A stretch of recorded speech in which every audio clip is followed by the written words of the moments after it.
So good evening, church. So welcome to Leaders Meeting. So the title of today's sermon is From Acquaintances to Friends. So the sermon notes have already been sent through the group chat. So it's available over there. For those that don't have it, just nudge the person next to you.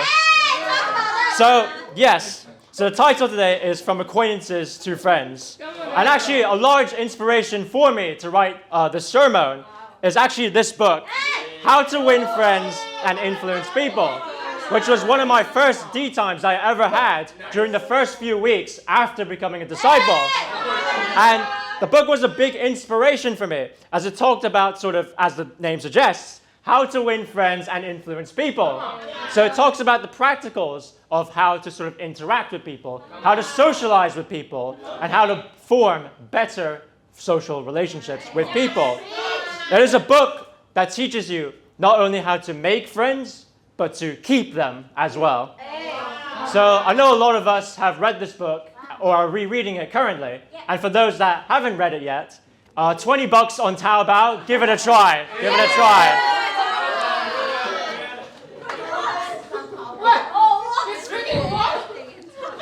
So you may be asking why I'm mentioning this, but I want to highlight the point that the path to becoming a disciple requires a lot of character change and a lot of personal development.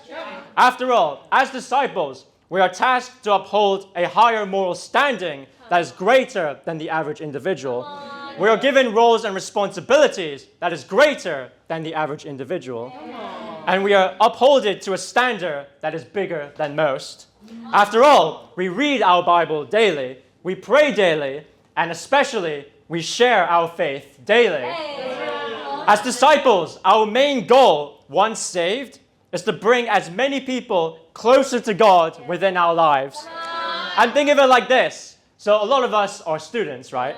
Yeah. Think about in your final year of high school, as you're getting into your first year of university, you go through this grueling application process. So you go through applying to different universities, whether it be Hong Kong U, CUHK, Poly U. You go through all these interviews, all these examinations you need to take and pass. But after you do it, you're a student, and nothing more you can do can make you a better student. You cannot take the examinations more, and you cannot do the interviews again, unless you want to, of course. But it doesn't change the fact that you're still a student. And in the same way, for God and as Christians, as we go through the Bible studies and become baptized and saved, we cannot be any more saved. Therefore, our goal afterwards is to make other people saved by teaching the Bible and studying with others. And this is one of the first lessons we are taught as disciples, particularly in the discipleship study. So Matthew 28, verse 19 to 20. Here it says, "Therefore, go and make disciples of all nations, baptizing them in the name of the Father, and of the Son, and of the Holy Spirit, and teaching them to obey everything I have commanded you. And surely I am with you always to the very end of the age." So here it says, we make disciples everywhere and out of anyone. And it doesn't matter where, all nations. And when it says all nations, we really mean all nations.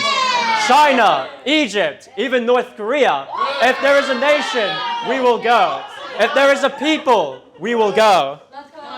The two roles of a Christian is to stay on the path to heaven and to get people onto the path of heaven. Which one are you focusing on today? But we also understand, for some of us, that meeting people and keeping people, friendships, isn't always easy. After all, not everyone sort of reciprocates our friendship, reciprocates our kindness. And as such, this rejection, as well as persecution, can also disrupt our way of thinking. So, for example, I shared on campus to 5 people, but no one was willing to come to Bible talk. I guess people aren't open at the moment. By golly, would you look at the time? It's 8 p.m. I guess there won't be anyone late at night. People at Hong Kong U are so much nicer compared to Poly U. I wish I studied at Hong Kong U instead. Maybe I'll have more friends. It may be true to a degree, and we sometimes think that, but do we truly believe it in here? But we should also understand that socializing, sharing our faith to others, is also a skill. And like any skill, it comes with practice and experience. And there's been many great examples in the Bible. Take Paul, for instance. Paul was an absolute master at bringing people closer to God. No matter the diversity in culture, nation, language, people, if there was a person, he'll bring them to God. And if you go through Acts 13 through 28, it actually highlights a lot of Paul's missionary journeys throughout, how he evangelized the people, how he established different churches across all nations. It started off at Antioch, then to Persia, then to all different places like Athens, Thessalonica, Iconium, and then eventually Rome. So for today's leaders meeting, we're going to look at Paul's earlier missionary journeys, what he did, and what we can learn from it. So point number 1, strong convictions precede great connections. Acts 13 to 16. Here it says, from Paphos, Paul and his companions sailed to Persia and Pamphylia, where John left them to return to Jerusalem. From Persia, they went on to a city in Antioch. On the Sabbath, they entered the synagogue and sat down. After the reading from the law and the prophets, the leaders of the synagogue sent word to them, saying, brothers, if you have a word of exhortation for the people, please speak. Right. Standing up, Paul motioned with his hand and said, fellow Israelites and you Gentiles who worship God, listen to me. So in this passage, Paul goes on to explain to the Israelites and the Jews present the good news about Jesus.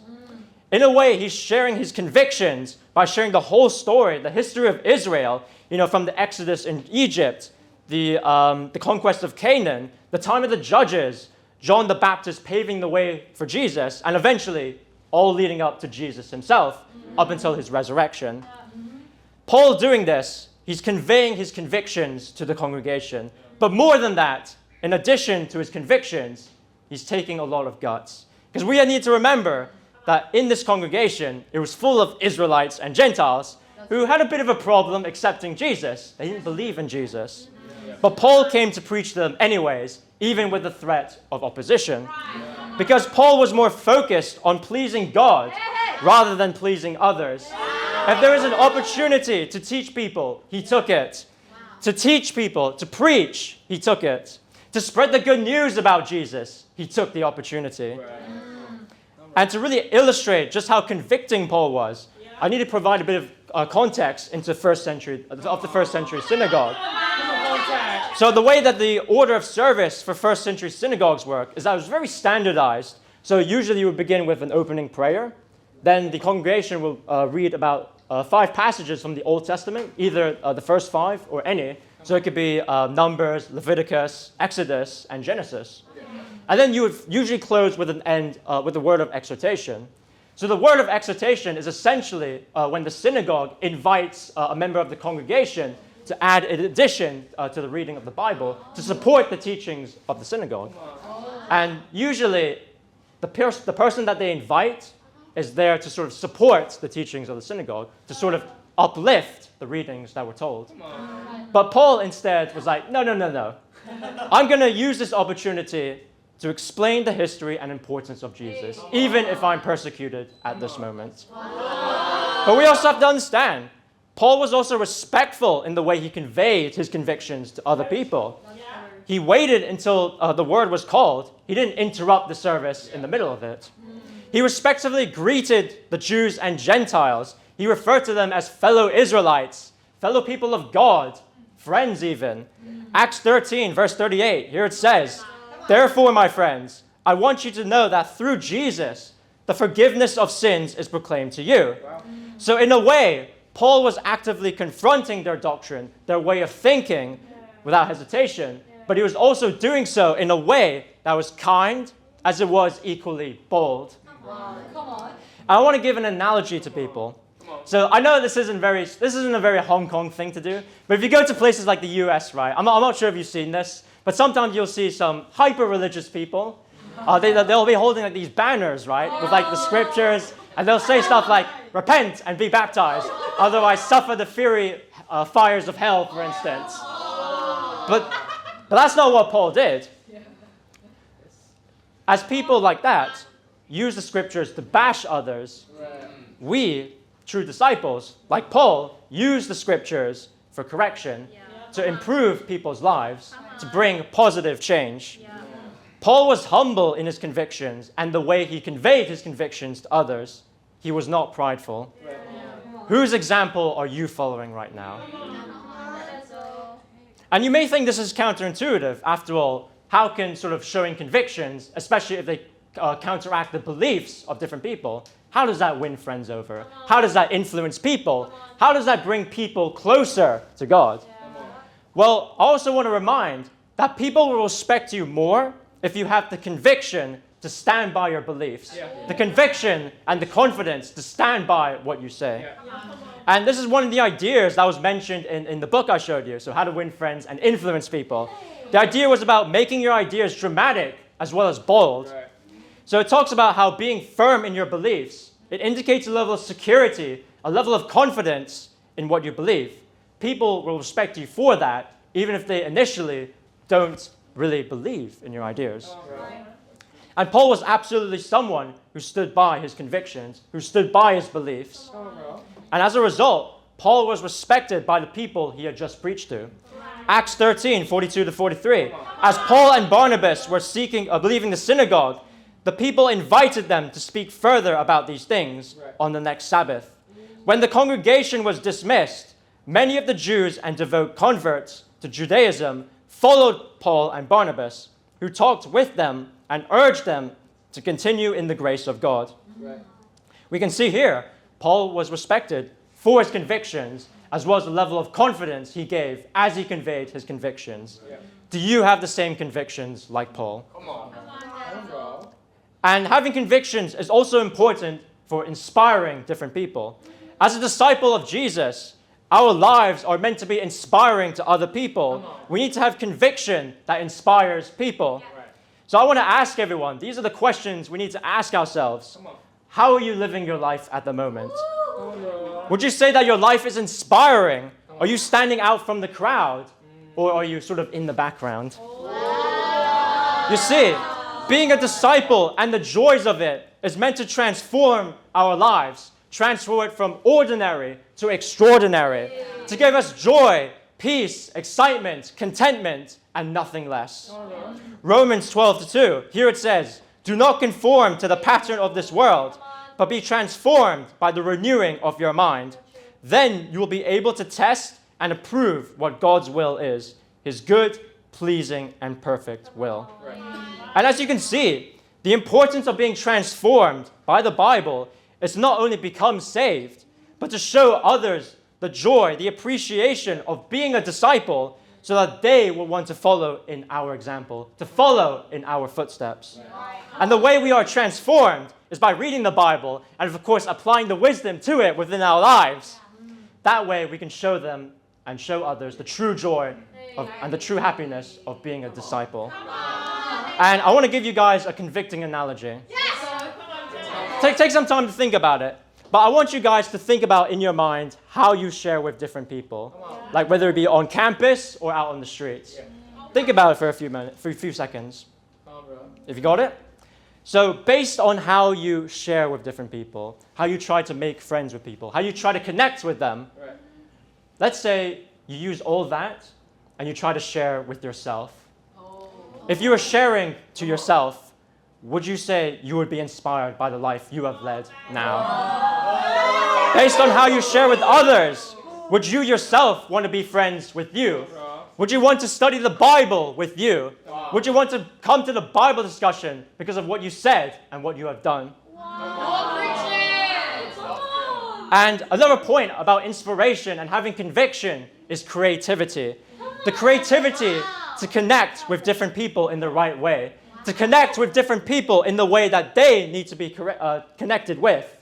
After all, God gave us diversity. He appointed each and every one of us where we will be, the time, the nation of where we will live. As such, we should be diverse. And I want to give you another analogy. Think about Hong Kong. There's so many different types of nationalities, so many different types of people in Hong Kong. I mean, even in the church, there's so many different types of people. We have local Hong Kongers like Martin, like Marcus. We also have mainlanders like West, Livia, Shaw. And we also have different types of Indonesians. We have singing Indonesians like Alvin. We have friendly and good Indonesians like Jennifer. We have energetic Indonesians like Melissa. In fact, one might say we have too many Indonesians in the church. Especially we have one more on the way, with Terry coming along. But let's not talk about that. So you see, God has placed each and every one of us in different nations, with diverse cultures, diverse languages, diverse backgrounds. Therefore, why should we not be diverse in our evangelism, the way we share with people and the way we connect with them? 1 Corinthians 9:19. Though I am free and belong to no one, I've made myself a slave to everyone to win as many as possible. To the Jews, I became like a Jew to win the Jews. To those under the law, I became like one under the law, though I myself am not under the law, so as to win those under the law. To those not having the law, I became like one not having the law, though I am not free from God's law, but I'm under Christ's law. So as to win those not having the law, to the weak I became weak, to win the weak. I've become all things to all people, so that by all possible means I might save some. I do all this for the sake of the gospel, that I may share in its blessings. So you see, bringing people closer to God requires you to connect with different people in an interesting manner, whether it be culturally in a unique way as well. So again, let's take a step back and think about the way you connect with people, the way you evangelize to people. I want to ask you a question. When you share with people, do you have that one line that you use for everyone? Or do you have multiple lines that you use for different people? Do you see everyone you meet that fits into one mold? Or do you see everyone you meet as unique individuals that you can connect with them? These are the questions we should be asking.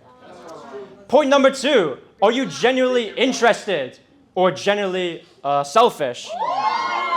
Again, let's think about the way we share, the way we evangelize.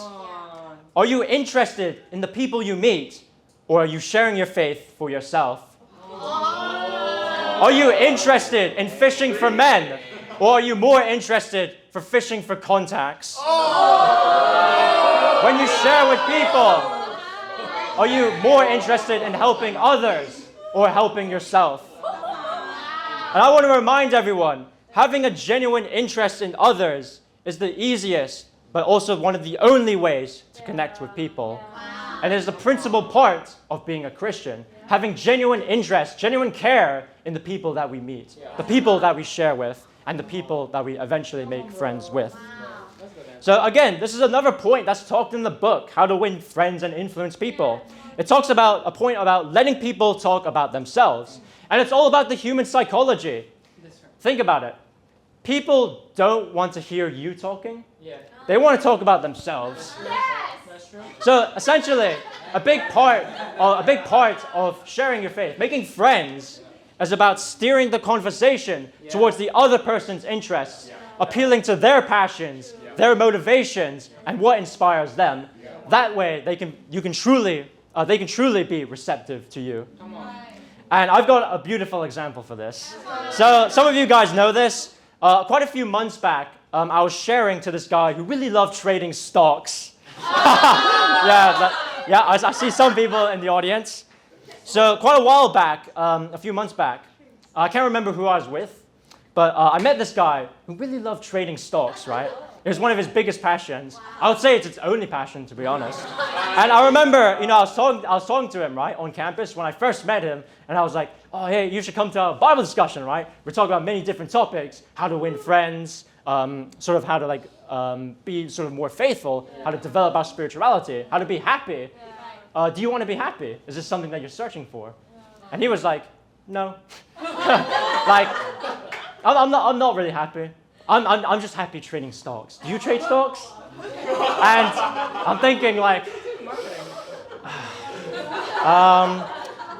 I'm not looking forward to doing my follow-up. And for the next few weeks, when I did my follow-up, right, our conversations were pretty similar. So for example, I'm always like, hey man, how was your day? What did you do? Oh, I didn't do much, but I was just trading stocks for the day. Or I was like, hey man, what did you eat for dinner? I just had some sushi. Oh, but speaking of sushi, let me tell you about this company I'm investing in. And these are all real conversations I had with the guy. Now you may think, from this example that he's not interested in the Bible. He's not interested in being friends with me. But actually the fault lies with me. Because at the time, I wasn't appealing to his interests. I was asking questions and engaging conversations that worked for other people, not necessarily for him. So I remember one day, I was doing my follow-up again, and I'm like, whipped out my phone. Hey man, how's your stock trading going? and just like that, it was a floodgate of conversations, a floodgate of different answers from this guy. He talked about sort of essentially his life background, essentially. So like when he started trading stocks, sort of the advice, like how he learned to trade stocks. He even gave me books and like book suggestions of like trading stocks. I mean, he's actually pretty good at it. So, through this example, I want to show you that there are always interested people around you. Matthew 9:37-38. Here it says, then he said to his disciples, the harvest is plentiful, but the workers are few. Ask the Lord of the harvest, therefore, to send out workers into his harvest field. There are always interested people around us. And before we get into back again into the negative way of thinking about, people aren't interested, we need to remember that we can also make seemingly disinterested people interested in our ideas.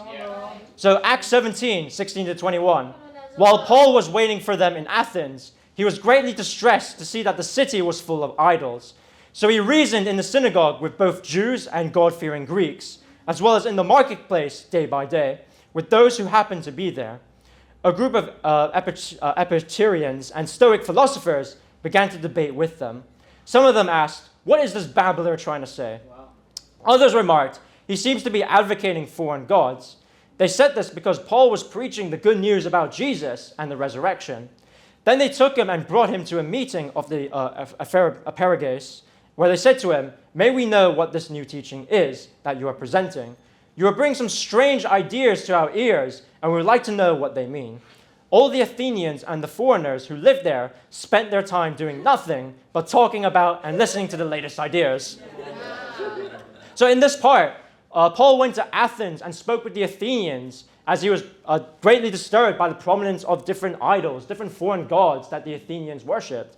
And this is quite common in Greek culture. In Greek culture, we have different gods, and as such, there's many different altars and temples that the Athenians pray for.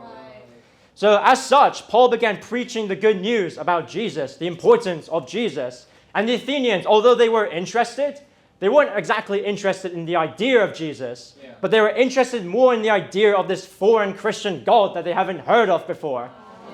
So, as such, Paul needed to change his strategy. How can he connect with these Athenians?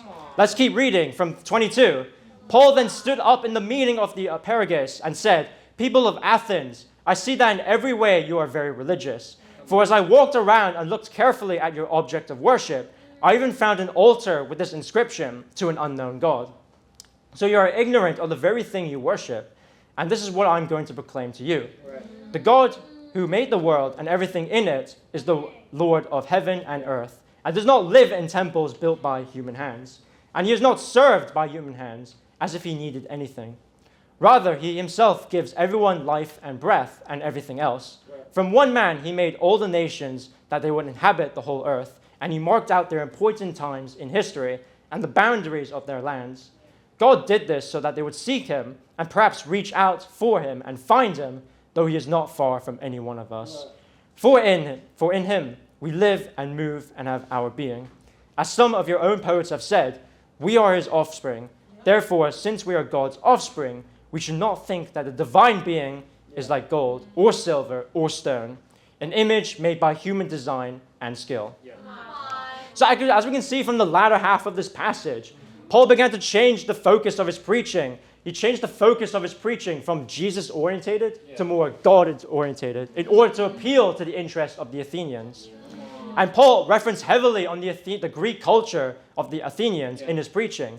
He referenced the altar with unknown prescription, the temples built by human hands, a divine being like gold or silver or stone. These are all cultural touch points, all things that are attributive to the Greek culture, things and ideas that appeal to the Athenians. And you see, Paul uses these cultural touch points to both draw in the Athenians' attention as well as correct them on it.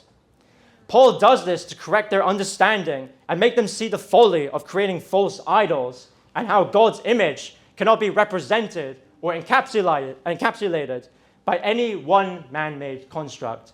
But by using the cultural references of the Greek culture, he also gains their interest as well as their receptiveness towards his own ideas. So you see, our own interest in others determines our success in meeting and building our relationships with others, building our connections with others. There is never a disinterested person, only a disinterest in getting to know other people. Do you believe that in your heart? Point number 3, a friend in need is a friend indeed. So Acts 14, 21 to 23, here it says, they preached the gospel in that city and won a large number of disciples. Then they returned to Lystra, Iconium, and Antioch, strengthening the disciples and encouraging them to remain true to the faith. We must go through many hardships to enter the kingdom of God, they said. Paul and Barnabas appointed elders for them in each church with prayer and fasting, committed them to the Lord, in whom they had put their trust. So you see, the final point, it's about having a genuine need, a genuine want to help others. That is the principle of building relationships with people. And we can see this in the way Paul sort of evangelized the people, how he established many different churches across all different nations. He gave the disciples encouraging words. He strengthened their faith in God during hardships through fasting and prayer. He strengthened the churches by reorganizing the churches, appointing different leaders so that they can operate independently. And we can see this in our church as well. I want to lift up a few people. So I want to lift up Martin, first of all. You know, Martin always has this giving heart. He's always willing to provide to people with encouraging words and as well as food as well, but mainly encouraging words. I want to lift up Jesse and Liz as well for the D times that you have for myself as well as the other brothers and sisters in the church. And it's very the both of you are very willing to give out your hearts, very willing to give your time and appreciation so that we, as different disciples, can grow. And it's funny because I want to share a bit of a story. For our previous D times, right? Especially for me preparing for this sermon right now. I'm very appreciative of Jesse giving a lot of his time, right? Because usually our D times before were about 1 hour, right? But this time, because I needed more help, Jesse was there. So I think for last week, we ended our Bible talk around 9:30. But I actually left his house about 11:30. So we can prepare, for the sermon right now. So I'm really appreciative of Jesse as well as Liz for your leadership. I also want to encourage West as well. West is also very encouraging to others, especially to the sisters, in order to strengthen them spiritually through quiet times and sharing with different people. And, through these different examples, I want to illustrate that the biggest part of a Christian's life is the giving heart. If we do not have a giving heart, we're going to have a difficult time sharing with people. If we do not have a giving heart, a genuine need to help others, we're going to have a difficult time establishing meaningful connections. And if we do not have this giving heart, this conviction, then we're going to have a difficult time being a Christian. And anytime we are struggling with this giving heart, we can always turn to the Bible for inspiration. So 1 Thessalonians 5-11, therefore encourage one another and build each other up, just as in fact you are doing.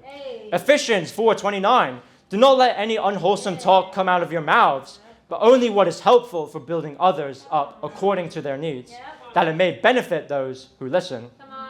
Hebrews 10:24-25, and let us consider how we may spur one another on towards love and good deeds, not giving up meeting together as some are in the habit of doing, but encouraging one another, and all the more as you see the day approaching.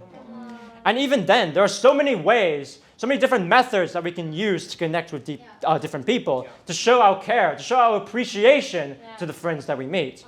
And this can be very simply put. We could be buying your friends lunch, buying them their first Bible as you go through the Bible studies, or even just sharing our personal stories and lives with them. Just any way that we can lift them up and bring them closer to God.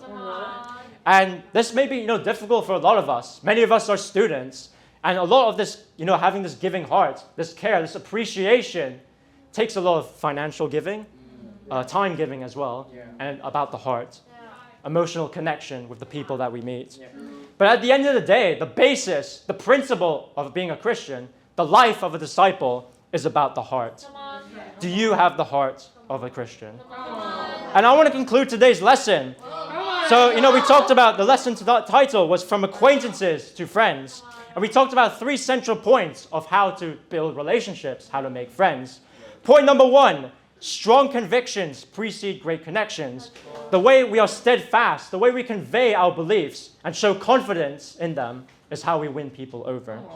Point number 2, are you genuinely interested or genuinely selfish?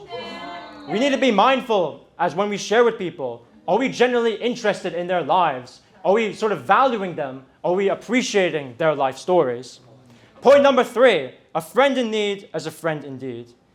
The giving heart of a Christian, that is what we need to have. The standard of what we need to have.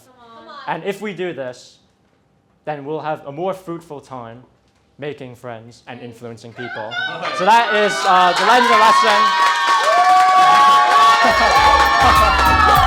lesson.